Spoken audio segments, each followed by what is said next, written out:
Breaking news. Prince William has detonated the most explosive political moment in modern British history, and he did it with just 23 words. Words so sharp, so calculated, so devastating that Prime Minister Keir Starmer went pale on live television. Ministers screamed. Phones flew. Westminster cracked like glass. Within minutes the pound fell, protests erupted, and the monarchy itself crossed a line untouched for 70 years. This wasn't a statement. This wasn't a warning. This was a royal strike delivered with military precision, and it may have just ended a prime minister, a party, and a political era. It began as an ordinary BBC Sunday interview, the kind William had done dozens of times, but something in the air shifted the moment Laura Quensberg asked the unexpected question. The studio lights seemed to sharpen, the atmosphere tightening as if the temperature had dropped, and even the floor manager later swore it felt like standing inside a vacuum. William's entire posture changed, jaw tightening, spine straightening, eyes narrowing with the unmistakable focus of a man trained never to show emotion unless he intends to. When he delivered the now infamous 23 words, each syllable landed with controlled fury, spoken with the precision of someone who had rehearsed them not aloud, but in his bones. In the BBC control room, producers froze mid-gesture as if the signal had momentarily lagged, unsure whether they had just witnessed a royal misstep or a constitutional warning shot. Within minutes, the clip detonated across social media, ripping through every platform faster than the BBC could clip it. Inside Downing Street, Starmer's reaction told its own story, hands shaking, face drained of color, aides stepping back as he hurled his phone across the room. This wasn't a bad headline or an awkward moment. It felt instantly, unmistakably, like political mortality. William's outburst did not come from nowhere, it was the endpoint of a pressure arc that had been tightening for weeks. Starmer's shifting tone on the monarchy had not gone unnoticed, but it was his pointed PMQ's jab, golden carriages versus heating bills, that struck directly at the institution William is sworn to defend. Inside Kensington Palace, irritation evolved into tension. Advisors urged restraint, Kate cautioned him about feeding a political fire he did not start, but William, in private moments, insisted that some lines cannot be crossed. Each new comment from No. 10 became another grain of sand grinding against his patience. By the time he sat down for what became a 3-hour drafting session, the dam had already cracked. He wrote the core sentence quickly, then spent hours crossing out words, rewriting phrases, shaping the tone until it matched the exact balance of anger and authority he intended. This was not a prince losing control, it was a soldier sharpening a blade. His military training, precision, discipline, the instinct to act only when necessary, guided the entire process. When the moment finally came on the BBC sofa, he wasn't improvising. He was executing a statement that had been engineered, refined, and inevitable. William chose to anchor his 23-word strike around veterans because the stories flooding his desk had become impossible to ignore. Over the previous weeks, social media had filled with raw, heartbreaking accounts that cut straight through the political noise. James McCarthy, a former Royal Marine, was discovered sleeping in his car after selling his service medals just to buy food. The image of those medals, symbols of sacrifice, being traded for survival hit William harder than any political statement ever could. Then came the report of Terry Williams, an elderly veteran who died of cold in his council flat, wrapped in 3 coats as his heating meter blinked empty. These stories triggered a national sense of shame, but the fury escalated when placed beside Starmer's own luxury lifestyle, the heated marble floors, the £4,000 champagne bottles, the private dinners that leaked onto social media at exactly the wrong moment. Labour MPs found themselves drowning in rage from constituents who felt betrayed, while even members of Starmer's own family quietly confided their embarrassment. For William, these weren't political scandals but moral failures. He didn't see himself as intervening in governance, he saw himself standing up for people Britain had promised never to forget. His message wasn't crafted to wound a prime minister. It was crafted because, in his view, something fundamental had broken, and silence would have been unforgivable. When King Charles finally responded, the shift was immediate and seismic. After 70 years of constitutional neutrality, the palace statement alone was extraordinary, but the public never saw the earlier drafts, the versions so blisteringly direct that even senior advisors begged him to soften them. Insiders described Charles during those hours as volcanic, pacing the room, hands shaking with fury, muttering that the country had been pushed to the edge of decency. At one point, the tension boiled over and he allegedly hurled a ceremonial sword across the study, the clang echoing down the corridor. Camilla was seen in tears. Princess Anne, never one for theatrics, was blunt. Starmer had crossed a line with no return, and the monarchy had a duty to defend the dignity of those the government had failed. Within minutes, an emergency Privy Council session was ordered, the first in 15 years, and the tone inside the room felt less like a meeting and more like a wartime council.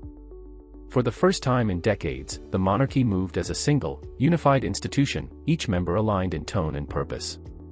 Across Britain, people sensed something fundamental shifting, as if the ground beneath the constitutional order had cracked, revealing a far older sense of duty awakening in the royal family. Inside Number 10, chaos unfolded with a speed and ferocity rarely seen in modern British politics.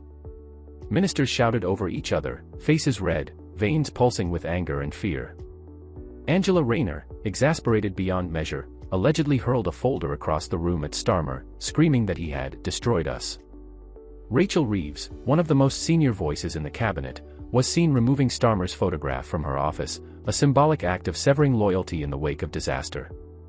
WhatsApp groups, hastily renamed Post-Starmer Planning and Succession, buzzed with anxious messages as aides and MPs strategized in real time.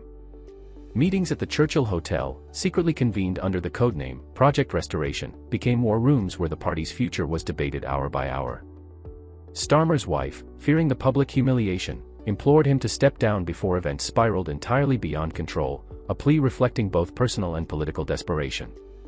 Allies who had once promised unwavering support quietly slipped away, resignations arriving in trickles and then torrents. Every hour brought another departure, another whisper of betrayal, another sign that the machinery of labor, once a disciplined political engine, was grinding to a halt. For the public observing from the outside, the spectacle was equal parts fascination and horror. The collapse was no longer a rumor, it was a live broadcast of political disintegration, unfolding in a sequence so rapid it seemed almost cinematic, yet terrifyingly real. The leaked documents, stamped "Cabinet Eyes Only," revealed a plan that transformed the scandal into a full-blown national crisis. Titled the Democratic Modernization Initiative, the 10-point blueprint outlined measures that would systematically strip the monarchy of its remaining powers. One page suggested removing the monarch's image from currency within 5 years, another proposed renaming the Royal Navy to the People's Navy. Ceremonial duties traditionally held by the Crown were to be reassigned to elected officials, and handwritten margin notes detailed Starmer's own strategic thinking, a glimpse into a prime minister operating with audacious stealth. Intelligence services immediately flagged the documents as a matter of national security, citing suspected foreign amplification from Russian and Chinese bot networks, possibly seeking to exacerbate division. The public reaction was instantaneous: disbelief, anger, and a profound sense of betrayal. Starmer's attack was no longer merely a political misstep or a heated comment during PMQs, it was a blueprint for a stealth revolution in Britain's governance.